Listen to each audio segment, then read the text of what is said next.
Equipment maintenance time. So what we have here is my modification is leaking.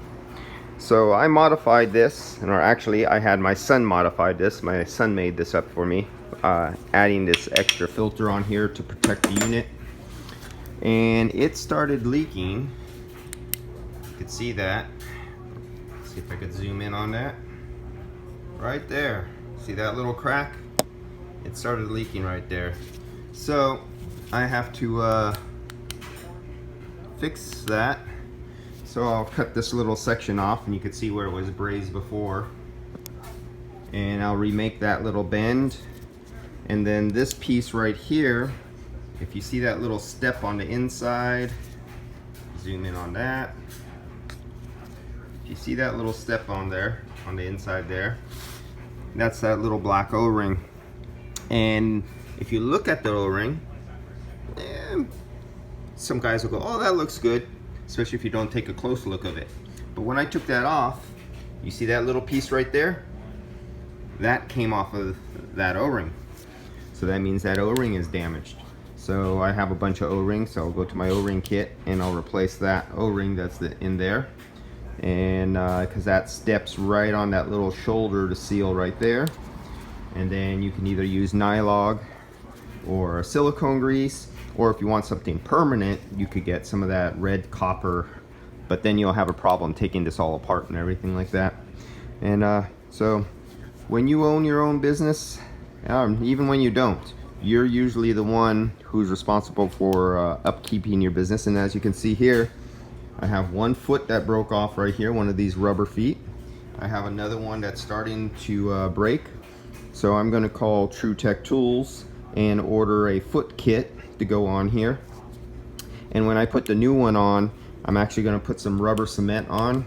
So I will actually glue these rubber feet right onto the back, onto the metal, so they don't move or twist or anything and break like that. And this is an actually excellent unit. It's been very durable. I beat the hell out of it. And as you see, I still did not order the knobs. I've been going without the knobs. I'm going to modify the knobs too. Underneath, when you look at the knobs, there's some openings between the casting, and I'm going to fill them up with a liquid epoxy or some JB weld.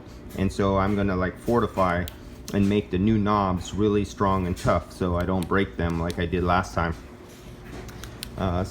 Another thing I do, I think this is still under warranty, so I won't modify it yet. I'll wait until my 1 year time is out of warranty. But what I'm going to do is I'm going to take this electrical outlet right here, and I don't like electrical outlets or wires sticking out. And I wear these kind of plug-in outlets. I wear them out. It's actually wore out. I'm going through my second. I'll be on my third wire from plugging in and out 6, 8, 10 times a day. So yeah, they're not meant to be used that much. I use this more than most any other company does, and it gets thrown in and out of the vehicle, so it really gets beat up. And I'm going to move that electrical outlet, and I'm going to bring it somewhere up here. I want it up where the plug-in is maybe protected in a recess, but I also have to watch out because I like to put my filter. My filter goes right there. So I need to move this electrical outlet where it doesn't stick out this way. So if I leave it on, the cord on, and I throw it in my vehicle, it gets all bent around. If I keep plugging it in and out, it wears out the inside of the cord on the plug-out. So I want to run the cord so a cord could stay permanently attached to my unit, but not stick out and protrude anywhere. So there's a wire. Like if you have a wire there and it's constantly being bent to the left and right, you wear it out. So I want to put a cord somewhere where the cord could be left dangling out, but it's not towards the edge where it'll wear out. That's another one of the modifications I want to do. Another modification to do is if you get one of these straps, the strap itself lasts, but as you can see, the fittings on the end need to be upgraded a little bit. They just break apart. That happens. And if you're, I'm going to tell you this, if you're going up a ladder or one of the fire escapes and you have this over your shoulder and this little funky thing comes out like this, on you, it catches on something and just happens to spring open, you lose your load down your ladder. It's not a good day, especially if somebody was climbing up behind you.